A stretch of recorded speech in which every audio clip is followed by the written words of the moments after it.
Good morning, ladies and gentlemen. Let's talk about the art of orchestration. I could compare this to the culinary art when you have all the spices and what kind of spices, what kind of ratios of the spices that you are putting on the ingredients.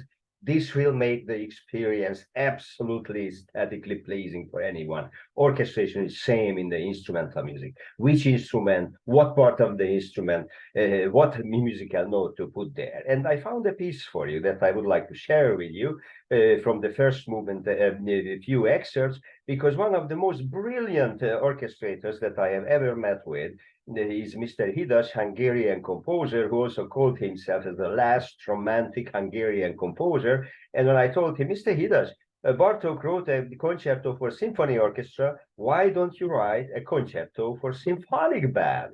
And he said, why not? And here is the concerto for symphonic band by Mr. Hidas.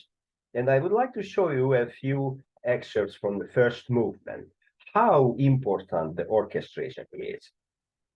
The first movement, it starts with a nice tonal center of E minor. You can see here is the E minor sustained chord on the saxophones, and the bass is reinforcing it, and after the melody is coming in a high woodwind. So here are the saxophones, but he adds on the trumpets a chromatically descending series of minor chords that creates a really exciting, dramatic atmosphere, a shock, like, wow, listening to it.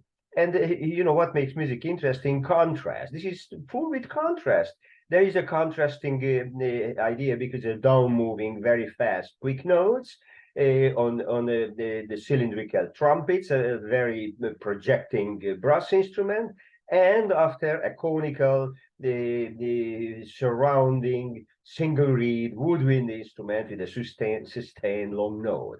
It's very different, very contrasting, and the musical material and the timbre both together creates the dramatic atmosphere. When you go to the trumpet, you play it just like one Coda, just like this.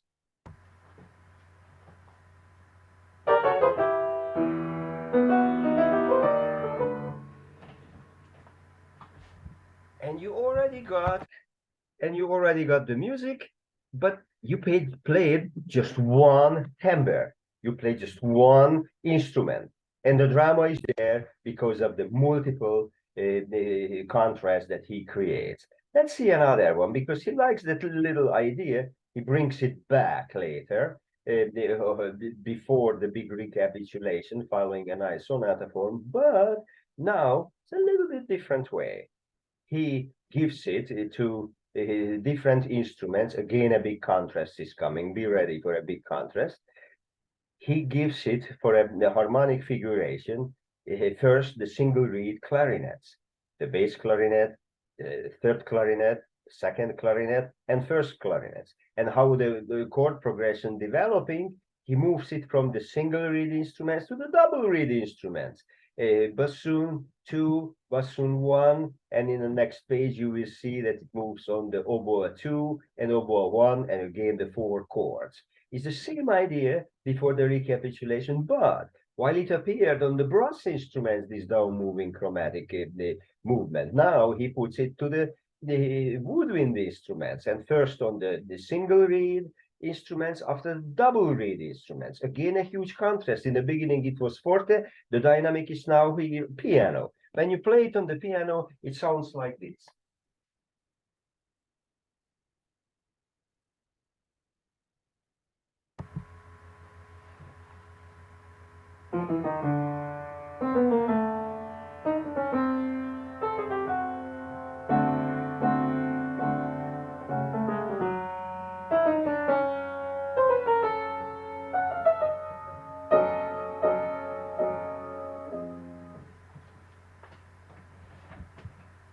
And I will play you also with a band at the end, but let's keep it in your mind how important orchestration is and creating contrast with all the instruments. At the very end, he brings it back again because he just can't resist.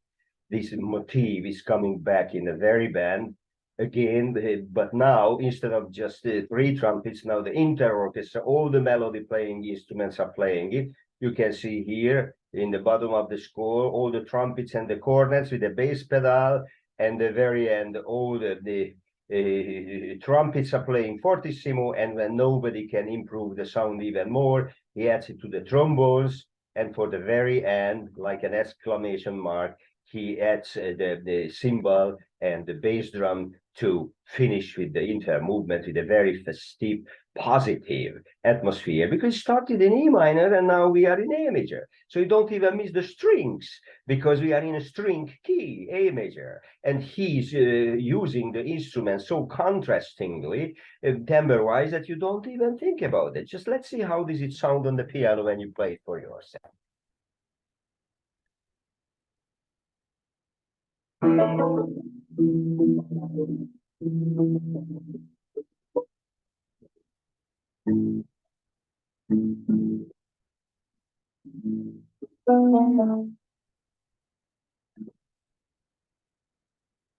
And instead of a full chord, he puts there the cymbal and the bass drum to the very end. Let's see how does it sound on the orchestra when we listen to it. Now you've got an idea, so try to listen for that.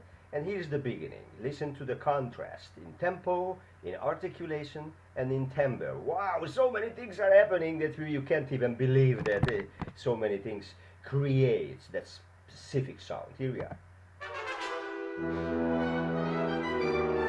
And the theme is already on. Let's see the next excerpt with the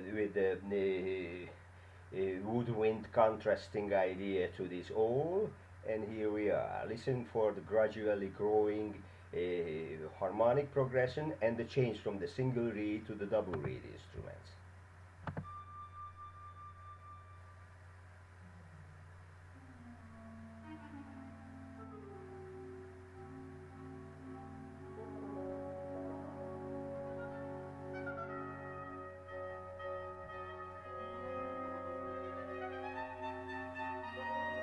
So you can hear how contrasting the music is immediately in the same motif, and not only the musical structure and texture, but the timbre, the orchestration makes a big difference. And here's the very end when we got to the coda, when glorification of this tetrachord is coming. Let's listen how does it sound.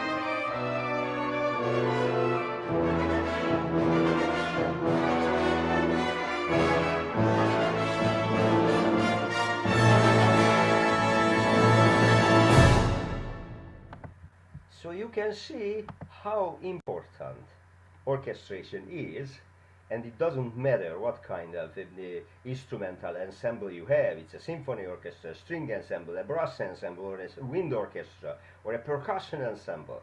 It's always how you put the notes, what part of what instrument to create a beautiful sound. I remember in one of our orchestration lessons in Hungary in the Liszt Academy with István Bogár, Hungarian composer, who later also became conductor of the Strauss Orchestra. He said one day, basically we have three types of orchestrations. Number one is the perfect one. When the composer did the job, you as conductor, you just have to find the right tempo and everything will be good because the composer wrote, composed, orchestrated the notes to the right instruments, to the right session of the instruments. You don't need to worry about it. Category two, when you have to work on reaching a beautiful aesthetic experience, because probably there are some adjustments that you have to do as a conductor, and everything will be the same, positive, beautiful, aesthetically pleasing. Everyone will be very happy in the room, both musicians, the composer, and the audience, and yourself too. Category three, the hopeless. Well, I hope you still enjoy my Hungarian accent. I hope you will have a wonderful rest of the day, and I hope you already miss me, and see you next time. Bye-bye.